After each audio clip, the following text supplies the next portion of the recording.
हमें अल्लाह रब्बुल इज़्ज़त के महबूब ने ये तालीम अता फरमाई कि जिंदगी में किसी भी काम को शुरू करने से पहले उसको शुरू करते हुए उसको करने के बाद दुआ का एहतमाम जरूर करना चाहिए।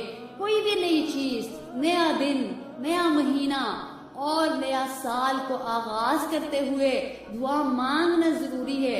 मेरे रसूल हमें बताना चाह रहे हैं कि तुम अल्लाह के बंदे हो और बंदे का काम मांगना सिर्फ मांगना है और मांगना ही बंदगी है।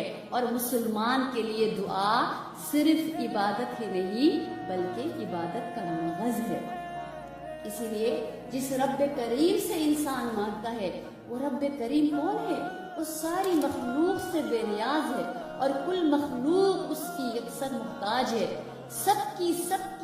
सबकी सब साइल और वो गनी है, सब फकीर है और वो सबके सवालों को पूरा करने वाला है।